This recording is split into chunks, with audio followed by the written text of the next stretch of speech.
we starting? We're starting. Okay, so cervical vertebra is this guy. Thoracic vertebra is this guy.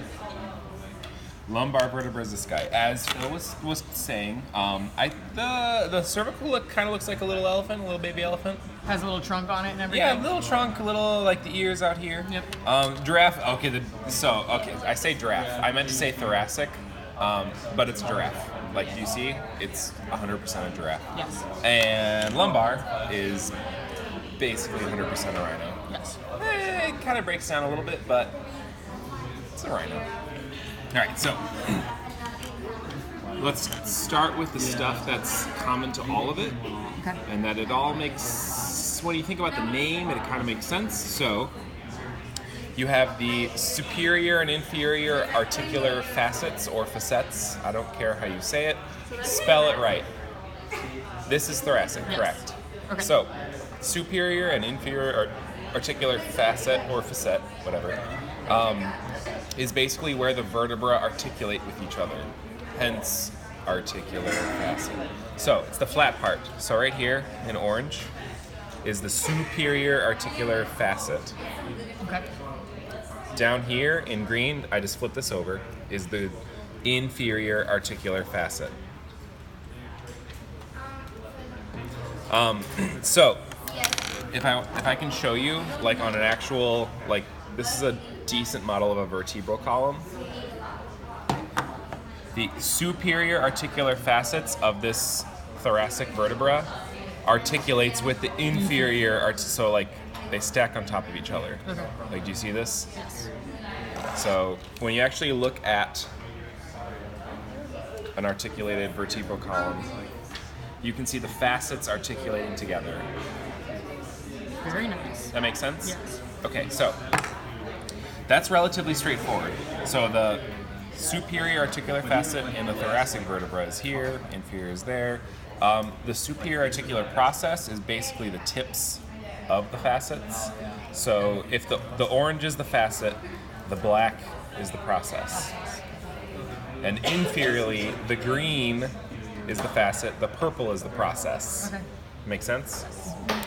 So, there's also the vertebral notches, which on this guy is the superior vertebral notch is going to be between the body and the facets. So between the body and like the rest of the vertebra. So if this is the vertebral foramen, like this is the thing that we're never going to pin because it's so dumb and it's so easy, we're never going to pin it. Okay. I almost promise it. Same thing with the body. So dumb, so easy. So is Almost never going to happen. Promise. Like 95%. Is the red the notch? The red is technically the pedicle. Pedicle. So the pedicle is all the way around. Okay. The superior vertebral notch is just right here and right here. The inferior vertebral notch is right here and right here. The pedicle is all the way around. So you remember when we were talking about the brachial plexus and like C7 versus middle trunk, and it's like kind of ambiguous? So this is exactly like that. So it just depends on like where we're coloring, where we're looking. So if it's just on the top, it's just the superior vertebral notch. If it's all the way around, pedicle. Does that make sense? Yes. Cool. So, transverse processes. It's basically the ears of the vertebra. So that's on everything. This is thoracic. So if I color this whole thing, it's the transverse process. This is a cervical vertebra. Question. Yes, Taylor. The lamina. So okay, so if these are animals, if this is your elephant, this is your giraffe, this is your Is your nose your lamina? No. Your nose is your spinous process. Oh, okay. Processes stick out. Okay. Your lamina is basically your tear ducts. Okay. Thank you. So if your animals were crying, That would be their lamina. that would be their lamina. Okay. So green right here is lamina, purple right here is lamina. This is lumbar, and red here would be lamina. This is cervical. You can see the transverse foramen. Okay. Cool. Yes. Thank you. Sorry. Where was I? Okay, so I was talking about transverse processes of the thoracic before. Things that stick out, same thing as here. Thing that sticks out to the side, transverse process. Same. Cervical's a little bit different in that it has a transverse foramen. So if I was going to color the transverse process, I would color it right here or right here. I wouldn't color the whole thing because that would be confusing, and I don't want you to confuse the transverse foramen, which is actually the hole, with the process, which sticks out. Make sense? Yes. Cool. So I would put a pipe cleaner through it. Some of the bones actually have people coloring the holes. I don't do that because I think that's confusing. I put pipe cleaners through them and I say, what's this going through? And that'd be the transverse foramen. Correct. Okay. So if anyone here is in neuro, this is the hole in which the vertebral artery goes through. Just for fun. You don't need to know that. Let's see, where else am I? I think I've covered almost all of the common things. Body, transverse process, spinous process, lamina, superior articular facet, superior articular process, superior vertebral notch. Yes, perfect. Inferior vertebral notch, inferior articular facet, inferior articular process in purple. Body. So the body is the actual large portion of the bone. So there's the body, and then there's the vertebral foramen, which is where your spinal cord goes through, and then there's all the other fun stuff. Then there's the giraffe. So, if you want, I can go through all those common things in the other ones, but they're relatively straightforward. Like this is obviously the body in blue, transverse process, spinous process, lamina. The thing about the articular facets, it's a little bit different when you get down the spinal column. So it's easy to tell. So cervical, thoracic, they're kind of facing forward, they're kind of facing backwards, they're kind of facing forward, they're kind of facing backwards. When you get down into the lumbar region, it's more medial lateral. So this is actually the superior articular facet. This is the superior articular facet. This is the inferior articular facet. This is the inferior articular facet. So if you actually look in the spinal cord down here, so sacrum, lumbar region, you can see the vertebra coming. Also, this person's dead if I did this. But you can see the articular facets coming together. Yep. So I like this view. I like this view a lot because this actually shows how like you are when you're alive. But in general, like just remember that the facets are not always facing forward, not always facing backwards. Sometimes, like in the lumbar region, it's kind of medial lateral kind of thing. Cool. So let's go through the unique things. We'll start with the cervical vertebra, which is, cervical means neck. So this is the vertebra in your neck. There's only two things here that are unique from the rest of the things. It's one, transverse foramen, which is, like I said before, is where the vertebral artery goes through. So that makes sense because the vertebral artery obviously doesn't go down the spinal cord or down the spine. And the other thing is, in green right here, is the uncinate process, or uncus. It's listed as both things on your list. Either is fine. So basically, it's where it's a little bony protuberance that articulates with the cervical vertebrae superior to it. So, like if in the there's no cervical vertebrae here, but if they were stacked on top of each other, it prevents you from. It helps to articulate your cervical vertebra together. And then obviously transverse foramen.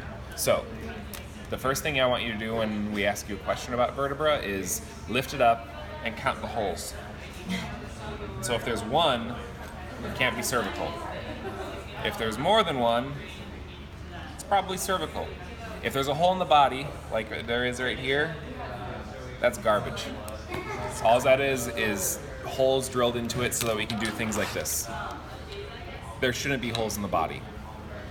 This is what they call artifact. Just, it's garbage. Ignore it. So, next, thoracic. So the unique things about the thoracic vertebra is that, so basically what defines a thoracic vertebra is that it has ribs articulating to it. So your thorax has ribs. Like there's no ribs in your abdomen, there's no ribs in your neck. It's literally the vertebra that has ribs. So the unique things about them is where the ribs articulate. You good, Lauren? You look bored. So there are 3 articular facets. So you remember the superior and inferior articular facet of the vertebra. So there are superior costal facets in blue, inferior costal facet in brown. Those are both on the body. And then the transverse facet is in this light green, coming off of the transverse process. So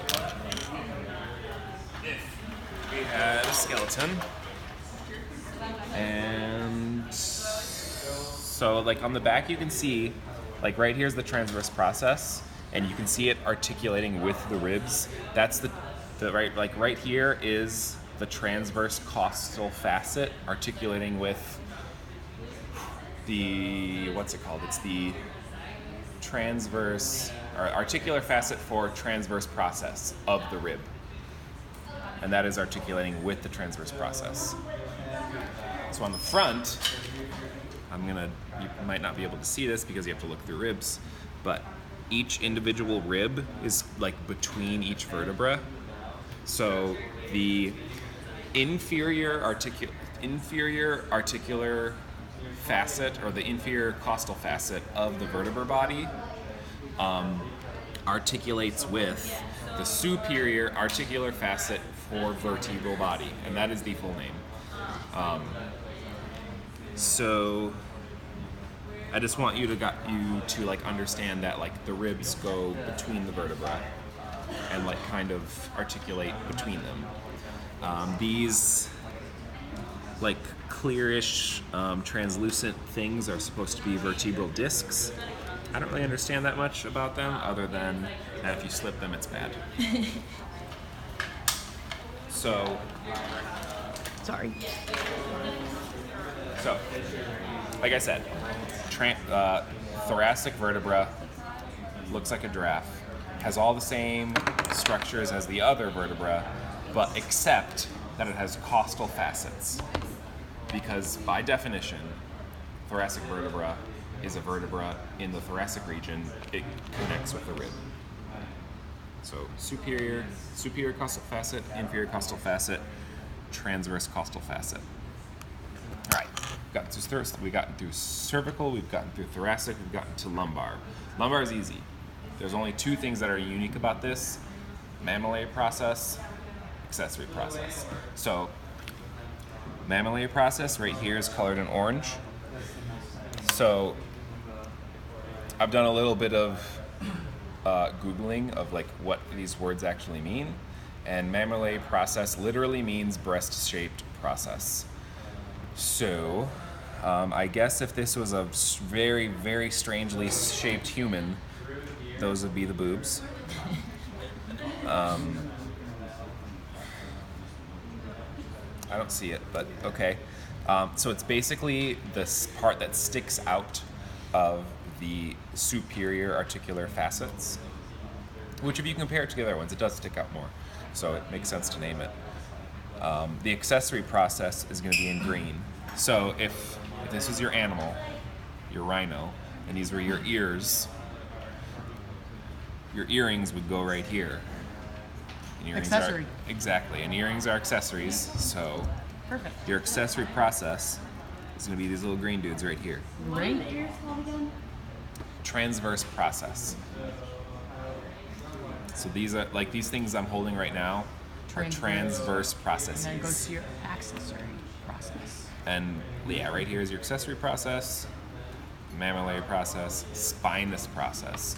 If you tilt your head forward and feel for the bump in the back of your neck, that is the spinous process of your C7 vertebrae. Nice.